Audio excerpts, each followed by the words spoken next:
David, how are you? I'm good. How are you?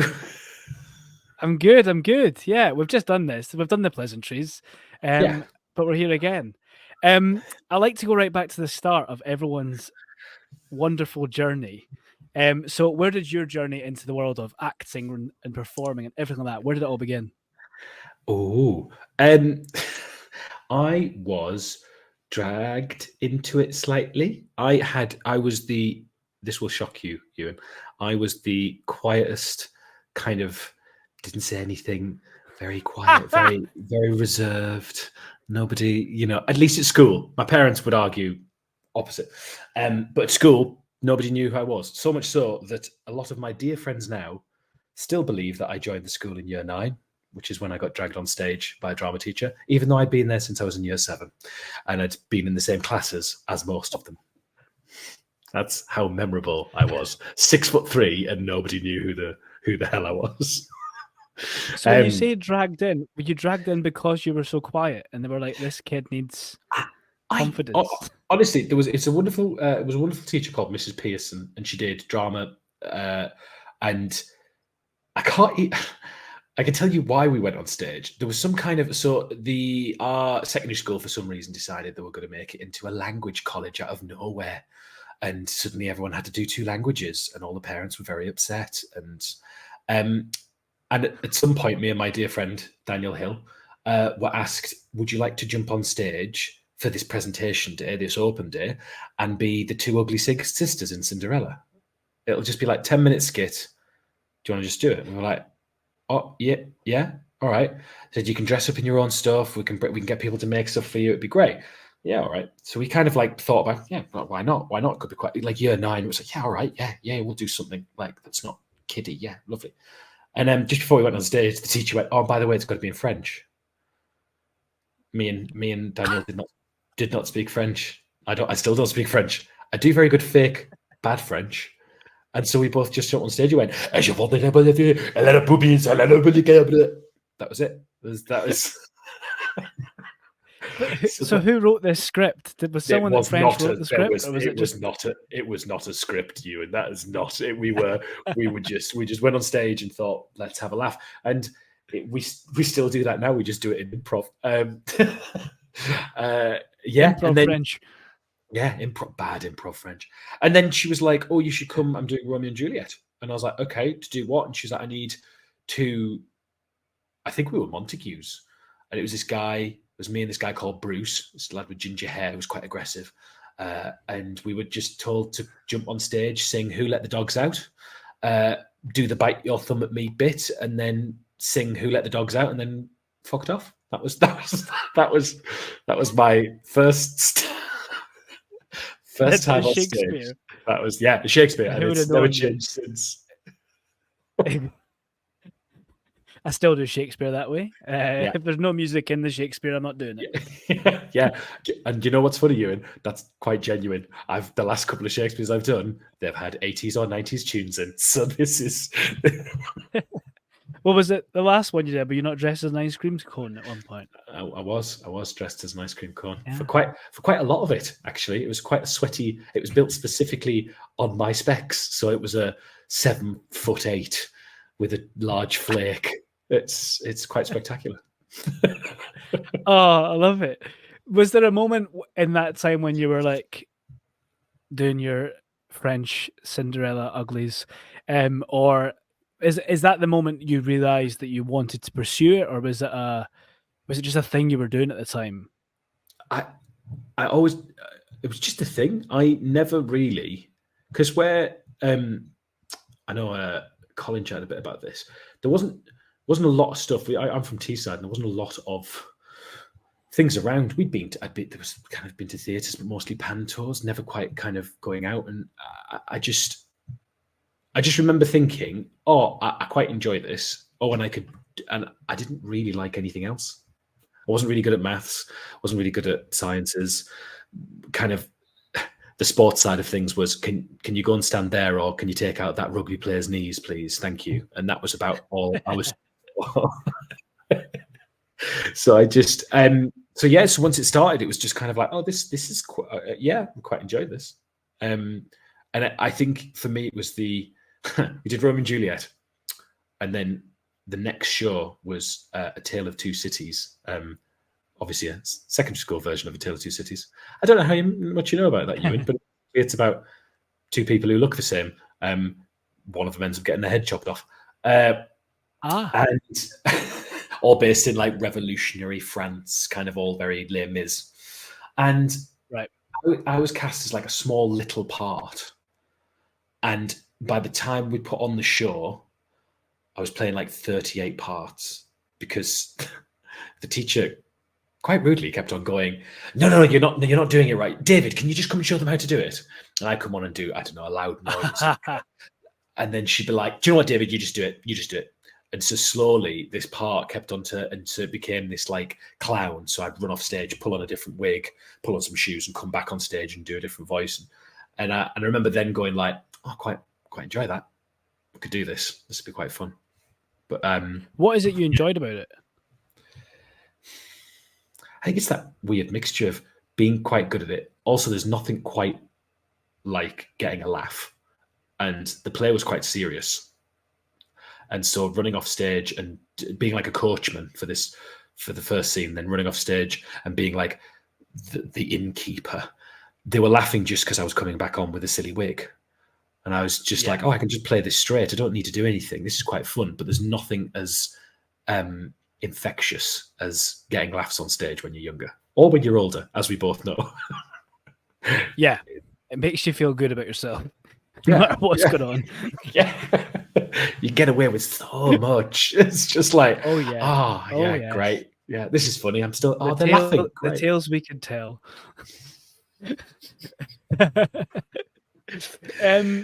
So with that, you're obviously doing like the kind of high school Amdrammy world that many of us go through. When was there a point where you decided, because you trained in London, was there in between? Was there a college between that, or? Yeah, so it was very strange. We didn't. Again, there was lots of lovely colleges up here that did specifically drama or did a version of something. But a new college opened that was going to do performing arts, and I was a bit like, let's go and see what happens there. It's one of them ones where you look back now, and I mean, it was a ridiculous cattle market. But I learned how to sing, dance to a average standard, which meant now it's weird. I can get cast because I can move properly. Or when I was in drama school, like, oh, you can hit these notes. And that's primarily come from doing a mixture of all. But I remember at the time thinking, I like doing this, but I was very lucky. The people we did theatre with at school, we started a theatre company. So we left secondary school, went and convinced the local theatre and went, hi, we'd like to do a show. And the guy was like, yeah, we'll give you $2,000. What are you doing? I was like, well, we're going to direct it ourselves and we're going to all act in it and we're going to do Julius Caesar. Yeah, thank you. And then we did that for 5 years. We did Shakespeare's. Now, this is going to sound like a weird name drop, but now the co-director of that theatre company is Robert Icke, who is, the West End, Broadway, etc. gentleman. Yeah. But that's where we start. That's where I learned most of my Shakespeare. Me and Rob would do stuff together. Mostly I would direct Rob would direct me, and our lovely friend Daniel Hill would direct both of us. And we did Shakespeare's and moderns, and we got funding. And then, as is the want in this country, we got to the point where we were going off to uni and thinking about it. And the Arts Council had funded us because we were all under 21. And then we said, we'd like to make this professional. We sell out this theatre. We'd like to tour it. We'd like to get proper funding. There's this many people in the company. And they were like, no, there's no money for that. So we all disappeared. Yeah. Couldn't find. They were happy to give you the money as amateurs, but when it became a thing of, I now want to make a living of this, they basically pulled the rug from under your feet. Yeah, and it was one of the things we'd really cultivated a kind of. So by the last year, we were doing 2 shows a year. So the 2 last years we did Richard III and An Inspector Calls, and then the last final year we did Twelfth Night and Journey's End. And or was it the other way around? Did we do Richard III and Journey's End? Yeah, anyway, however it ended, we we took over this theatre. And it was proper. Rob used to go and see. Me and Daniel sometimes would go, but Rob would go and see kind of like Michael Grandich and all these guys, and basically just pilfer from the RSC and the National. And we were like, we can do a version of that, but just on 50p. Let's go for it. And so people were coming, and it went from the theatre kind of basically being full with 100 people to like selling out a week's run with like 300 people in the theatre. But then, it was, oh, but you're young, you're 21, you don't need that much money. We weren't paying ourselves. We were obviously just putting all the money into production. Yeah. We were doing it in summer holidays. And so as soon as we went, Yeah. oh, well, Rob's going to Cambridge and I'm staying in the theatre and Daniel's going to Sheffield. Could we build something from this? And it was like, yeah, doors just closed because suddenly we were adults, seemed as adults. So then I took a gap year. And go on. It's interesting hearing that, obviously, because with the world, I don't know if you know much about what went on with Creative Scotland recently. I don't know if you saw that world.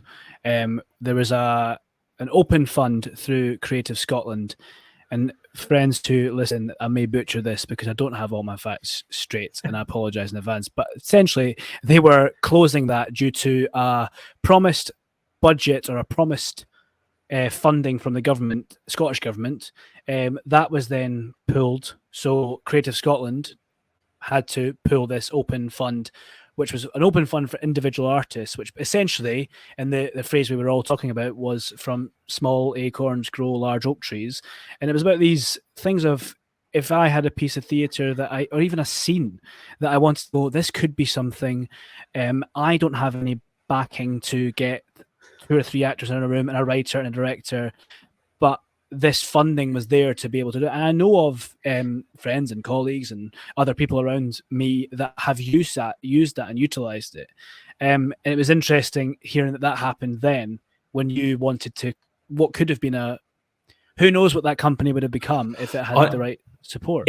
It's one of the things where, because we learned on the jobs, like we were like 16, 17, we learned how to deal with banks, we learned how to deal with kind of applying for money, we learned how to deal with the theatres and production and direction and lighting and set design. We did everything. It was like, I was always mocked at drama school when I used to describe it, because one of the guys at drama school said, you sound like that guy from Little Britain, I write the theme tune, sing the theme tune.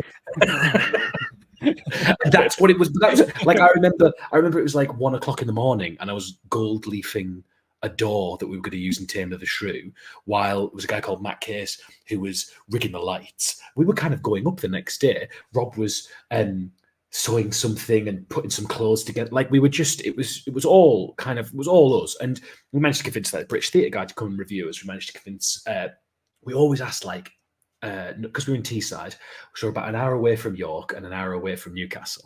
So we were asking like Northern Stage and all of those guys, come and see us. We've been doing this. We're asking York. We only got him in the last final year.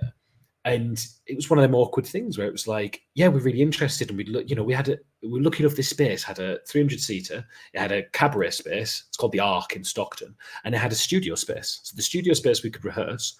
In my gap year, we ended up running another company called Vivid with a guy called Dave Edwards, and we did a smaller little. We did like the Dumb Waiter, and we did kind of like Wojciech, and we did these kind of like smaller, kind of intimate little ones.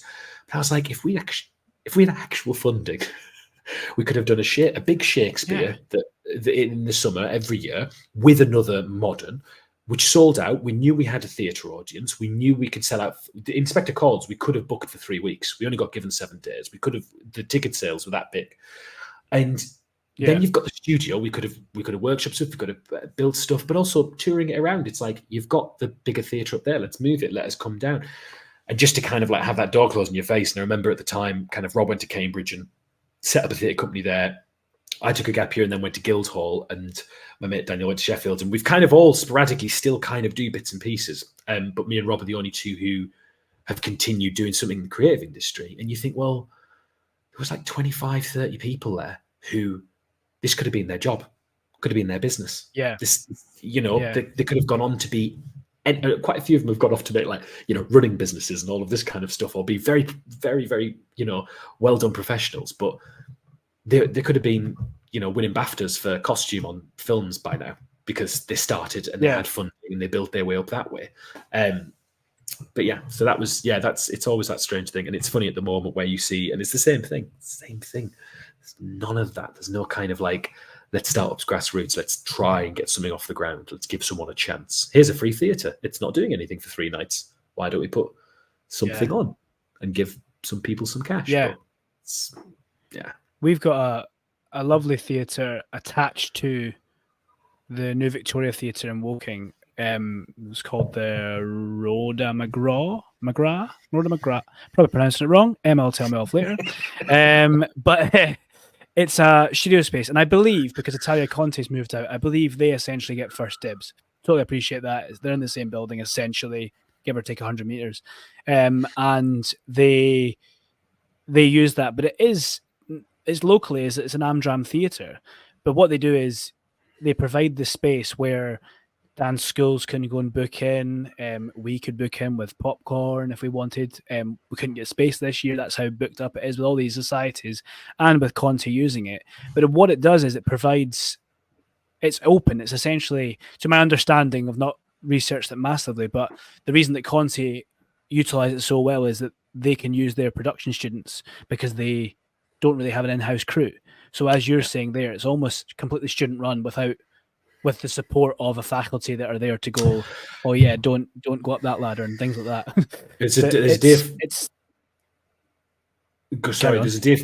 a dear friend of mine who now weirdly, she's not that much older than me, but she used to teach me media at college.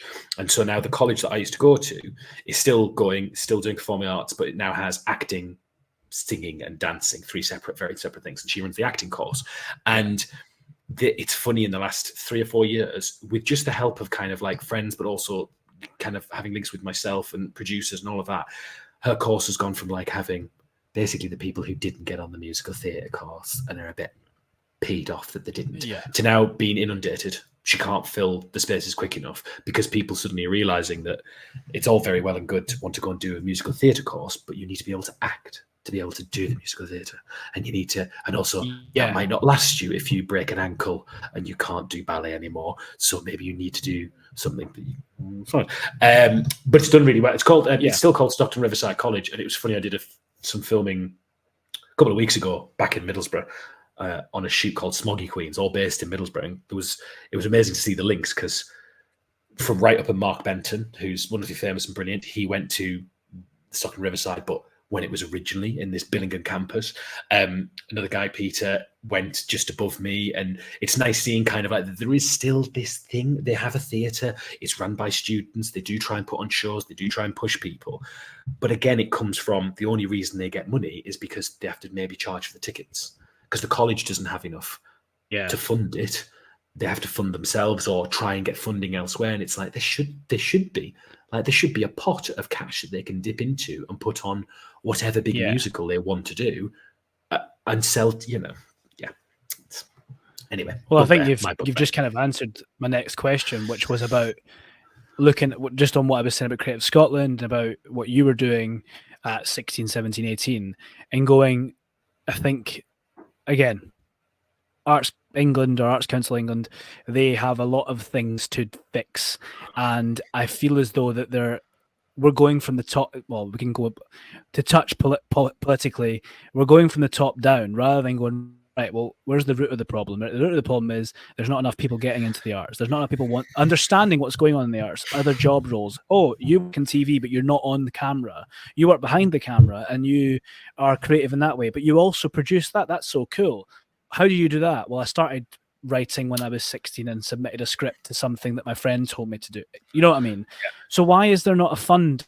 I don't know. I don't know how much money these massive theatres actually make, especially regionally.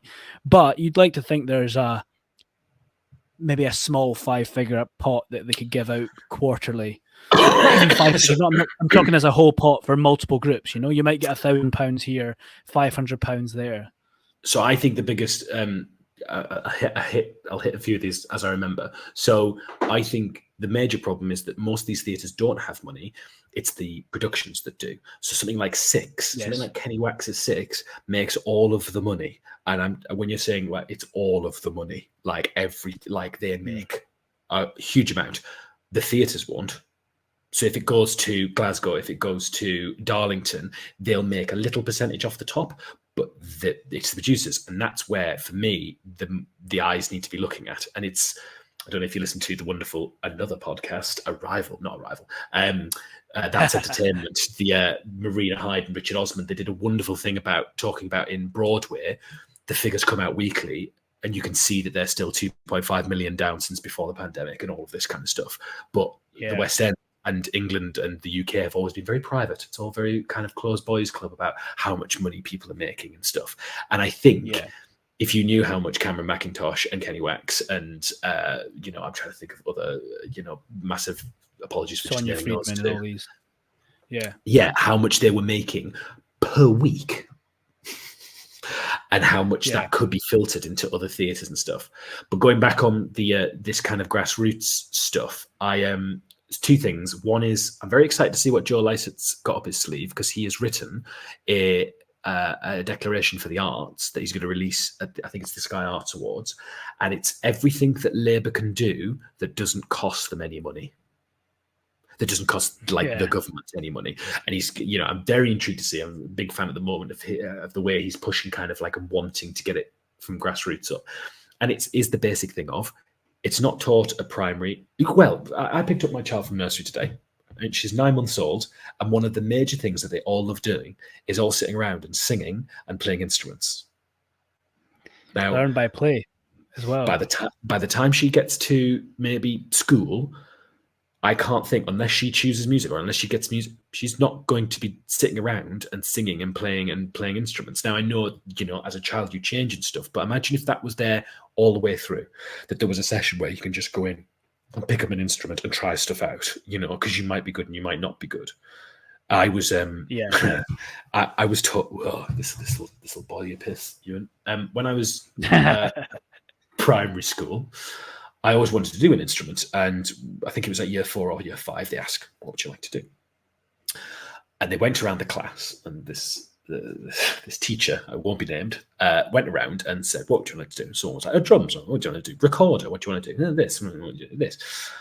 I said, "What do you want to do?" And I was like, "Violin. I'd really like to play a violin." To which she said, "Well, your sister quit after a while, so what makes you think you'll be any different?" Now, my sister, wait for it though, Euan. My sister quit because she was bullied and beaten up by the other girls in her class. My sister didn't want to quit. She just wasn't looked after by the teacher. And from then on, I've never played an instrument because, of course, by the time you've done primary, you go into secondary, unless you've been given, unless you've been physically shown how to do it, that's it. And I always think back to that. And I'm a big believer in, I think that, going back, and I go back to my old school and my old college as much as humanly possible. I go to as many local places as I can, Northern School of Art, Newcastle and Middlesbrough and Stockton. Of course, I want to go in and I want to go, hey, look, my career's a bit weird. Let me tell you about my career. But also, here's a friend who went from Teeside and now he produces Steven Soderbergh and J.J. Abrams films. Do you know what I mean? Like, there are things that we can... This is not out the realms of possibility. There are things you can do. And one last one was talking about explaining to young people, or even to someone who's vaguely interested, the amount of jobs there are in the industry. I went into Northern School of Art. There's about 30 kids.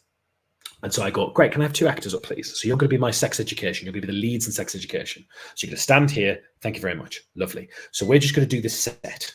Okay, so I need a director. Director stand up. Can I have a first AD? Lovely. Can I have a second AD? Can I have a third AD, please? Right. So I work my way through just the people who might be on just there.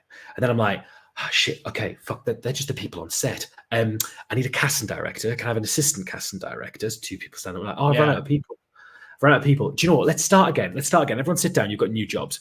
And I work my way through production. Then I work my way through costume. Then I work my way through mics and lighting. And they all sit there and they kind of go, and I was like, there's a reason there's credits. There's a reason but you doing this course doesn't mean that you have to be an actor. Doesn't mean that you have to be a performer. But it'll put you in bloody good stead if you want to go and do 28 years later, which is filming down the road, because they might need a runner who then ends up being in costume or in makeup. And you'll learn that, But nobody goes in and tells them this. There's no kind of like, it's like lost in the wind. And Yeah, and it's no shade on the teachers or the facilitators, because they've got to stick to X amount in the curriculum for them to actually pass the course. And that curriculum, well, it's like anything in school, right? It's like any there's certain things you even take it away from school. When you drive, when you learn to drive, you don't learn to drive, you learn to pass your test. And then Oh, once you pass your test, you realize, oh no, wait, I can get away with a lot more, right? I only passed my test less than a year ago, so I know exactly what it is, because I had a Yeah. baby on the way, and I was like, I need to learn how to Yeah. pass a test. I don't need to learn how to drive. I need to pass this test because there's going to be a baby Yeah. coming out, and if I can't drive to the hospital, I'm going to get shot by my wife. It's as simple as that. And I failed, but I drove anyway. Yeah. Not true. We should highlight that. No, I did pass. I did pass. Um, Two minors. I did pass. Going into what you said about the musical instruments, though, it's interesting because my local council back home, West Lothian Council, used to. I say used to. I don't know as much about it. Obviously, I'm not there anymore.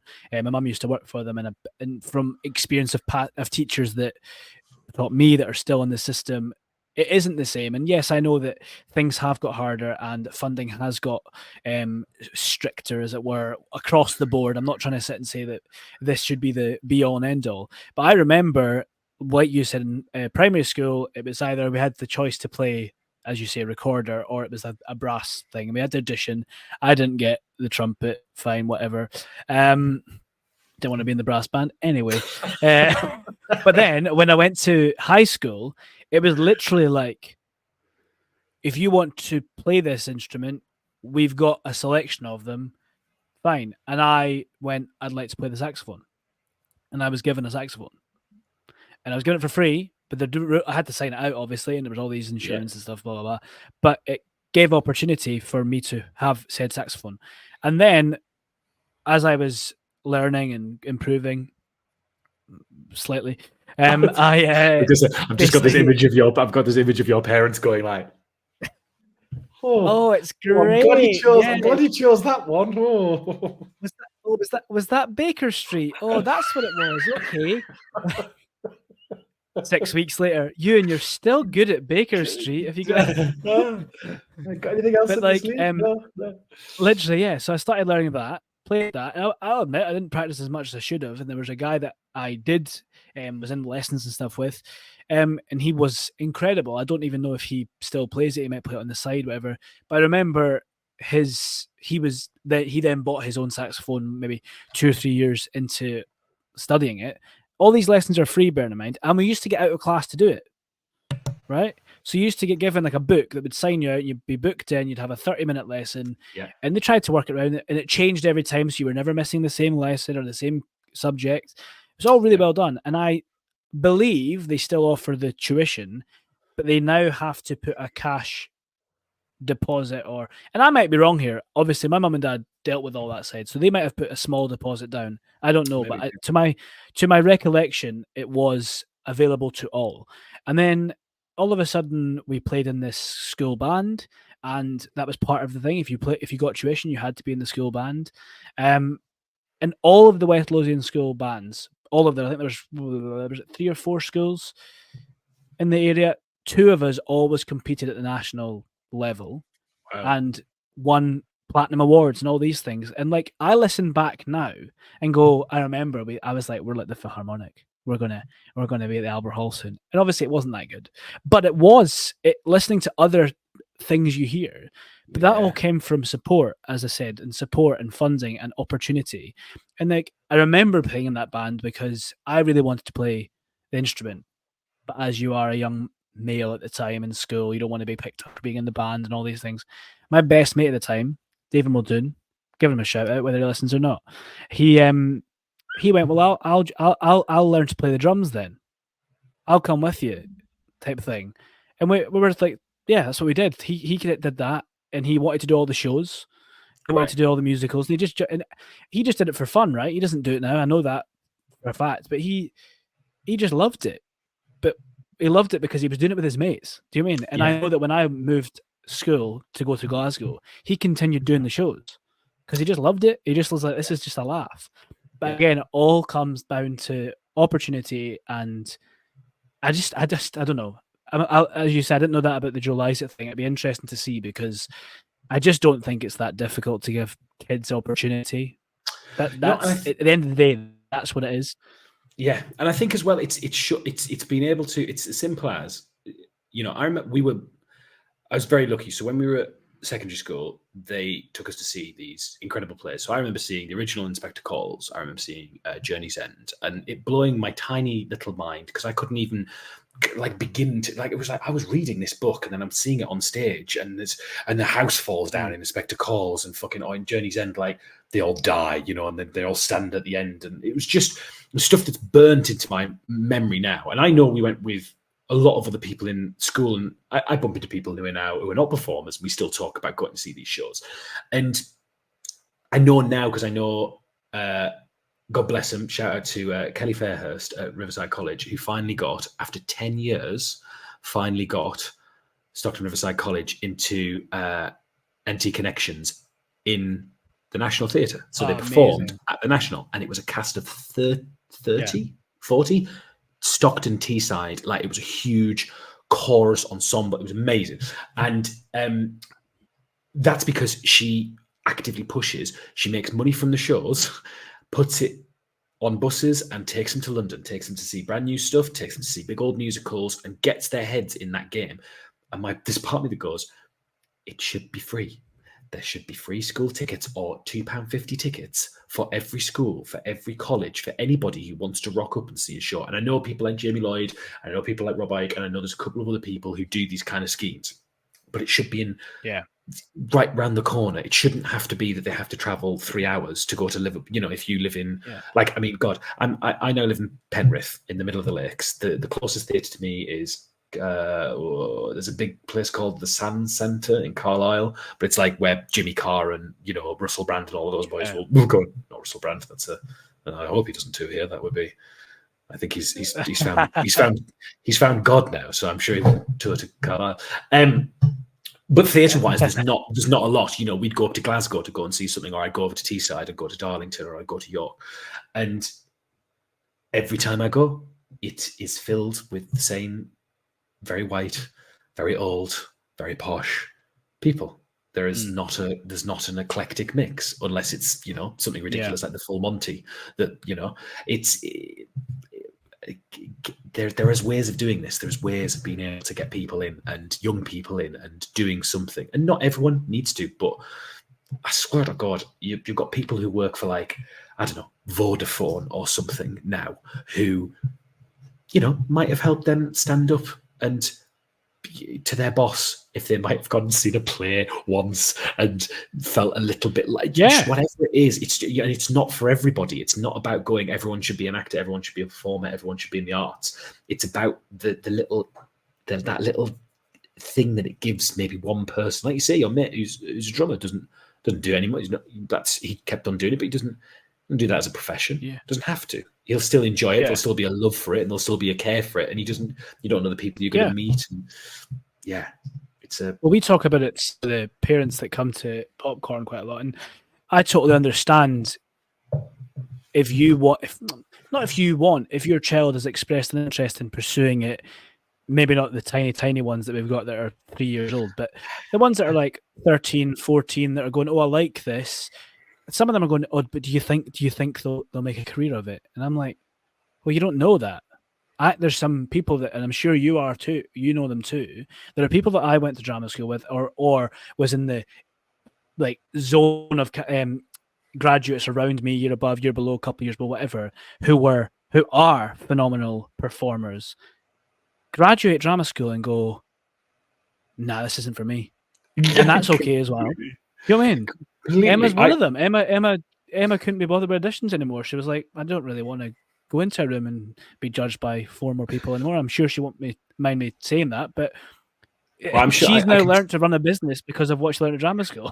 I can tell you now. My wife is it is still the best actress I've ever seen, but she left at a time when they didn't want very pale northern ginger-haired lasses. Now she would absolutely smash it, but at the time that's just not so. They were looking everywhere else but there, and she kind of ticked away. And when we got together, I remember when we were kind of taking it seriously, she was like, I think I'm going to get a proper job because I think we're going to need it if we're going to start a family, but also I would like to. Nothing's happening. Now, my wife is now basically runs a company, runs a charity, kind of like head of HR, head of marketing, head of management, and has learned it all on the job. And the stuff that makes her so good at her job is her empathy and her passion and all of these things that she was incredible at acting wise, but she just transfers it into that scheme. And people love her. Companies like actively try and source her out. Like they're desperate to keep hold of her when they grab her. And that all comes from her being an actor. But it's so funny now. I see guys in the year above, guys in the year below, and you're talking like guys who've absolutely kind of shot to superstardom, like huge. You're talking like Hollywood A-listers now, and some who've kind of like floated around the middle. But some of the best people, and some of the ones who were told, and I was told by drama, oh well, they're going to be, they're a yoga teacher now, or they live in Spain. They build they build guitars for a living. Do you know what I mean?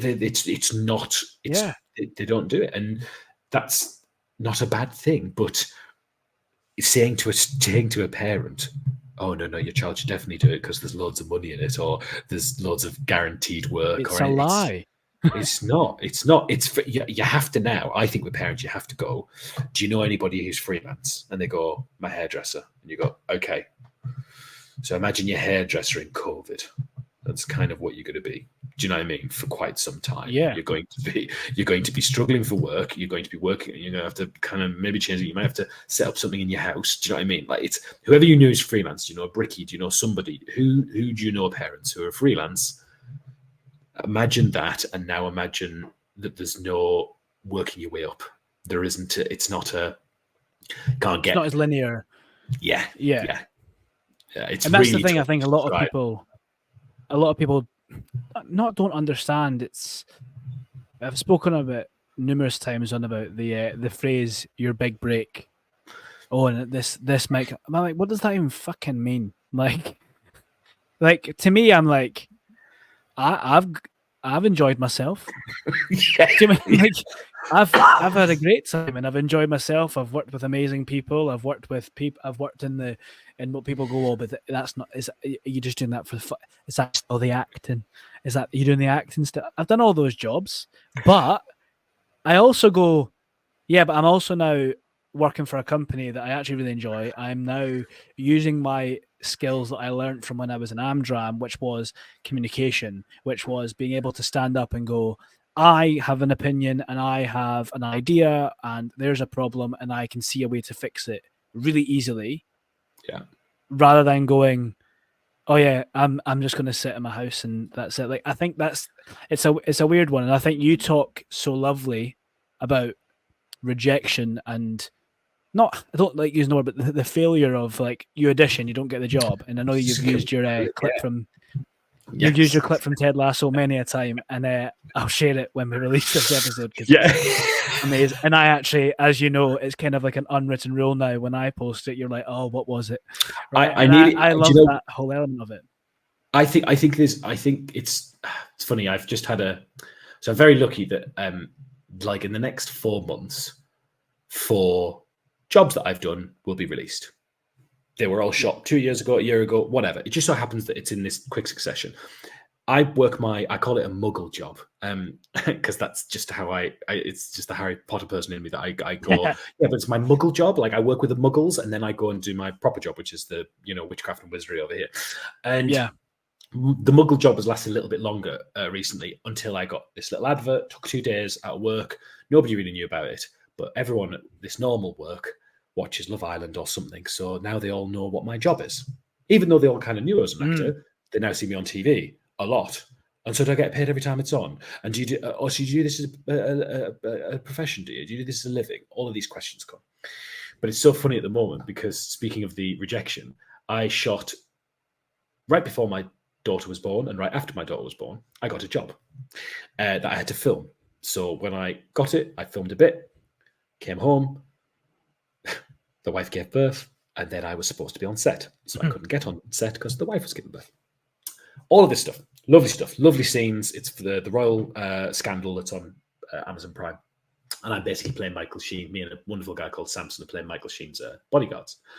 We had loads of scenes. The writer wrote this beautiful thing, Rosencrantz and Guildenstern style. You meet us, we swear a little bit, we interject. It's great, really lovely, really lovely. You watch the 3 episodes. I am a glorified extra. All of those scenes are cut. They're on the cutting room floor. There is not one bit. In fact, the only bit of dialogue that you hear is an improvised line in the pitch black that I made up on one night, and I had to do ADR for it because they quite liked it. So not even a scripted line, not even a scripted line. And so you go back to this kind of thing of going like, it's, it's nice, it's great, but you have to, try to describe to a parent or a friend or a work colleague. I spent the week with a really famous actor, and I want prime TV at as we speak. But I don't speak. I did speak, but anyway. And they're like, and do you want to do more of that? Is it happening? And you're like, oh, shut up. I've done it. For 15 years. I've done it for 15 years, but it's okay. And like, I'm getting better at it now. It's also because you get better at not the lie, but the kind of spiel is easier. Yeah, and you I think you hit it on the head earlier, talking about this, using it as a parallel to someone that may know, as you say, a tradesman or a hairdresser or someone who is freelance, anything like that. Emma gets it now. Emma finished up for term with the school, and someone went, "So what are you doing over the summer?" And she went, "I'm running summer schools." "Oh, but when do you go back to your normal job?" And she went, "I do this full time." Like it was, and again, it was, there's nothing wrong with that. It's like, it's just ignorance is bliss, right? There is nothing, you're not in that world, so why would you get involved? And I think that the frustration I find with jobs, it's harder not. So in London, that idea of this is a good thing to touch on. So in London, there is them part-time jobs that you can go and dip in as an actor, whether it's a coffee place or a theatre and stuff. And they understand you're an actor, so you're going to bob in and out. And depending on how well you do, you can kind of go back in and out, and they'll, you're usually the best person for the job. Moving up north, that doesn't happen. They don't know what you're talking about. What do you mean you need to take 3 months off? What do you mean you need to take 4 days off? What do you mean you need to disappear for an audition tomorrow? That doesn't make sense in this world. So I've been very lucky that I found a job that I can kind of tweak a rota, or I can ask for holiday, or I've had really good managers who will let me move around. Now, I found out this, again, using what you've said, Euan. I'm not entirely sure of my facts, so I will say this with kind of quotation marks. But I met a lovely gentleman who lived in Prague, British actor, Cockney geezer. He's called, Jim High. Now, I remember him telling me a story. He moved to Prague because every American film was shooting out there, and he was the only British-speaking Cockney actor. So he got a load of parts in, like, opposite Bradley Cooper or Jennifer Lawrence and all of this, because it's a really good thing. But because he was an actor and he was based out there and he was paying his bills and all of this, their government subsidised the arts. So what happens is, at the end of the year, you give your tax return over and how much you've earned, and they give you a percentage to make sure that you don't go and get a barista job that a barista needs. And I was a bit like, what? And it's like they make sure that artists are artists, and depending on how the year has gone, obviously then if you don't do something for a year, they kind of go, you probably need to go and find a new job. But if you are actively looking and sourcing, they will fund. And he went, well, England used to do it, but Thatcher got rid of it. I was like, what do you mean? And he was like, there used to be a way that you could, and I was like, this has got to, and I've looked and I find bits and then stuff disappears and I find other stuff. But the idea that as a freelance artist, no matter what you were doing, you could turn around to the government and you could say, listen, this is the work I've done this year. Here's the work I've done this year. Next year, I'm planning on doing this, this, and this. And they go, okay, well, we instead of having to go on the dole line, or instead of having to go and get a job, like I work now as a gallery curator and a retail manager. They're 2 jobs that other people could be doing who actually want to do that job. But I can't afford to because I've got a mortgage and bills and I've got a baby to pay. Whereas if there was a way of being able to go, look, guys, I want to do that. I am an artist. Here's, it's a bit like showing your equity card and, the olden days. It's like, I've done 4 professional jobs. Can I have my equity card? It's like, this should be a thing where you are supporting artists, because what happens is me and you and other people that we know go and get these little jobs and take away from people who actually do want those jobs. And you go back to the same position again. And, maybe I want to supplement my jobs, the money I get. So I'll do 2 days at this job, but it means I've got 3 days to write, be creative, do teaching, do tutoring, read a play. Do you know what I mean? I go for an audition. I can't do that. I work 9 to 5:30 and just scrape enough to survive. And yet also I've got IMDb credits and a massive spotlight credit, but I can't do any of that, and I can't afford to. So it's this weird. That's what I'd love this bloody government to do. Just sort out something for the arts. Help them. Help us. Help us. Fund the arts. Fund the arts. Or as Joe Lycett was doing, defund the arts, which I found very funny. And I found even more funny when he came out and said it. And he was using art to very clever. With what you were saying there about the funding type of thing, it brings me into a conversation that I saw. There's a band that Emma and I like called Lawrence. They're an 8-piece band. Clyde, so it's a brother and sister, and they're mates essentially. Clyde Lawrence, when he was, you can Google it, wrote the theme song on Miss Congeniality when he was like 7 because his dad was a director, or did his dad write it? His dad was a creative in it, and the guys that are the people that had brought these songs forward, he was like, no, this isn't right. This isn't what we're looking for. He then went home and Clyde's playing a bit on the piano and he'd written this song. He went, that's the one. That's it.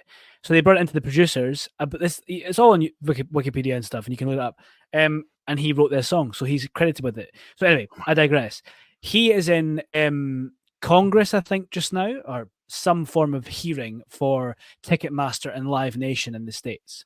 And he basically does a whole case study, and they actually brought it up at their gig here, and they were kind of discouraging people from buying merchandise and stuff at their gigs. They were like, if you're going to buy merchandise, we really appreciate it, and we know it's a bit more hassle, but please buy it from the website, because we then essentially get more of the money. It comes back to us. And what he said was, so he said, if you take the average ticket for one of their sold out concerts was $42. He said from $42, they took X amount of percentage, all these things, which left us with $12. Once you pay about 50% of that onto expenses, that's $6 per 8-piece band, essentially is what he was going on about. He then said, he brought the point and went, they take our merchandise cut, they take a sales cut from the ticket, and they take a higher price, yet when we ask for any ancillary bonus from them, from alcohol prices, from cloakroom prices, from car parks, they go, no, why would we give you that? So it's again going back to, why is it the artist that's bringing in the audience? Yeah. Why is it the artist that's struggling? It's funny. It's funny you said that. I had a conversation. So being up here now and being a little bit removed, the options for theatre end up being, I mean, if I'm very lucky, you end up working in places again, so the National or the West End or something, but they're few and far between.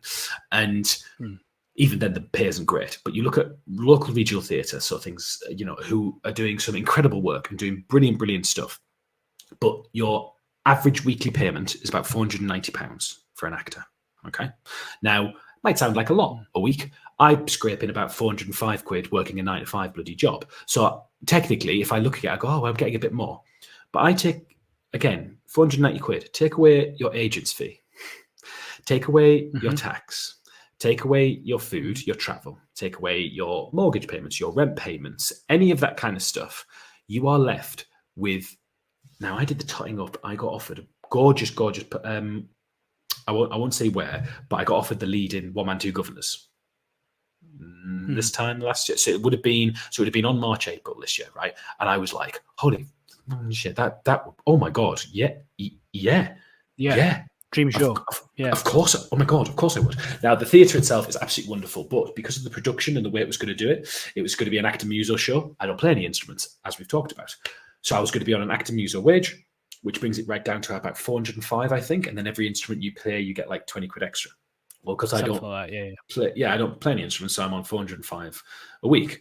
And when I totted up bills, everything, and I did the numbers, I was going to come out with minus £6 a week. That's the thing, isn't it? It's and I was like, and a baby was on the way. So I was like, I can't, one, I can't do it because I can't do it. What a shame. I've got my wonderful daughter that I get to spend some time with.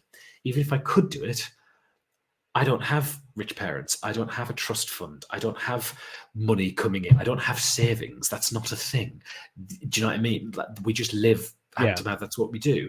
Enjoy our life, but there's nothing. And so this idea that you kind of go, oh, I'm going to go and do the show and play the lead in a production that's going to make a shit ton of money for the theatre, for the producers, for the director, and I'm coming out of it with -6 pounds a week. And I'm doing all the work. Yeah, well, and I'm sweating everything. Yeah. And I'm sweating a lot. We always do an hour, so we've only got about 10 minutes left. But I ask the same 3 questions to every guest, and I think we're going to get some wise answers. So, my first question is: if you could talk to David of 10, 15 years ago, what's one bit of advice you would give them? I have 2, and this is terrible. That's having fine. what we've just talked about. On the side, learn a trade, because you can make a load of money by being a plumber or a bricker or anything like that. Just something that's freelance that you can do as a job because you're going to be an actor. The other one,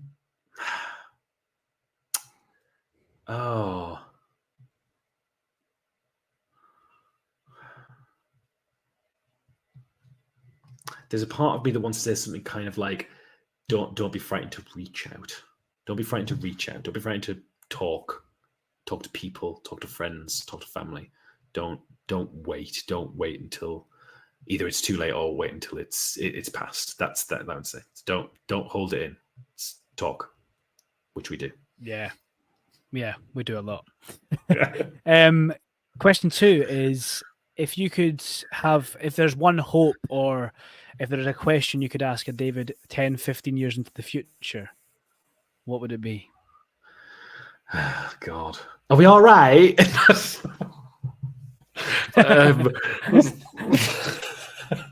Are we alive? Are we good? How are you doing?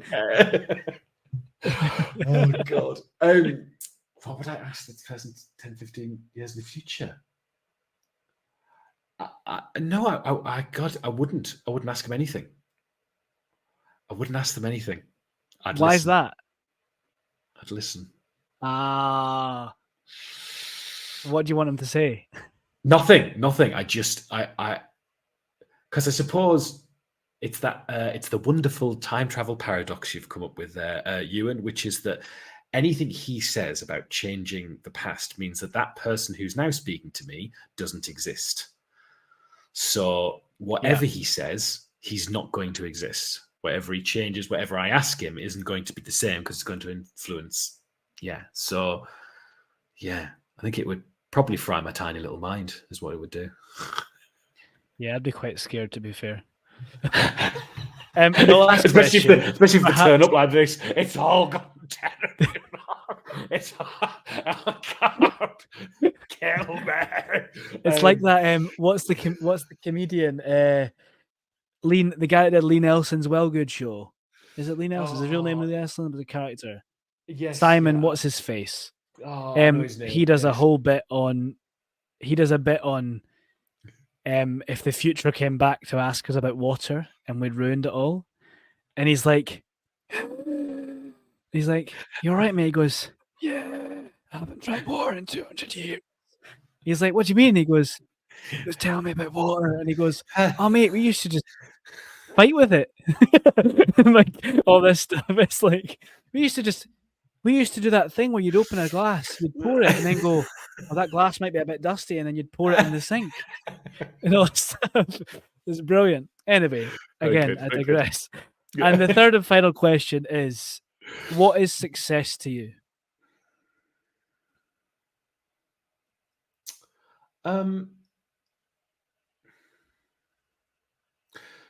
Being comfortable, not in a financial sense, but kind of, I suppose that is a big one. It's being able to kind of breathe and relax. For me, it's not. I don't think it's about kind of like, he keeps on running in my head. Bryan Cranston was there's a clip of Bryan Cranston today doing the whole thing of like it's all luck, and I was 40 when I got Malcolm in the Middle, and 50, and I was a background jobbing actor. And anyone asks, how do you get a career like this? I go, you don't. You just, it's luck. And for me, I just think that I don't have a dream job anymore. I don't have a dream role anymore. I just would like to be able to perform in whatever way that might be comfortably while still supporting the family. That's that's success for me, is that when you know you've made it, is when you're not I think you're always terrified what the next job is, so it's not worried about when your next paycheck is necessarily. That's when you get to that point when you go, I'm I can pick and choose these jobs suddenly. I remember chatting to a wonderful actor who said success to him was being able to say no, being able to turn down a job comfortably and go, no, that's not the part for me, or that's not the role for me, or that's not no, I'm okay, thank you. And knowing that wouldn't be the end of his career, and that there would be another job around the corner, or there was another offer on the table. But I'd like to get to the position where I could go, no, thank you, I'm going to take a holiday with my family. And that's where you want to be. That's what I'd like. Beautiful. David, if people want to follow you and see the famous meme when you get rejected, where's the best place to follow you? Right, hold on. Old man Kirkbride coming out. I am D Kirkbride 2008 on Instagram. Or if you just type in David Kirkbride, you'll probably find me. There's pictures of me around. And am I on the hell site that is Twitter, that sometimes is called X and should be run by someone else apart from that monster, which is at D_Kirkbride1. You can see my face looking like I'm in Ted Lasso or with an ice cream. You found me. If I look like an ice cream, you found the right person. That's pretty much that's how it goes. But we have to do this again. Thank you so much. I'm going to come to your studio. I'm going to come to your actual studio so I can physically hold and touch you. We'll do next time you're in London, we'll do it. We'll do a northeast one. We'll convince Colin to come, and we'll wax lyrical. Well, we will. We'll just have what they call a round table conversation. There you go. But with us. Yeah. There'll be nothing. Tom Hanks might say some wisdom, but we'll come out with some crackers. Real wisdom. David, thank you so much. And thank you, everyone, for listening. Please do remember to rate, follow, and subscribe, and we'll see you next time.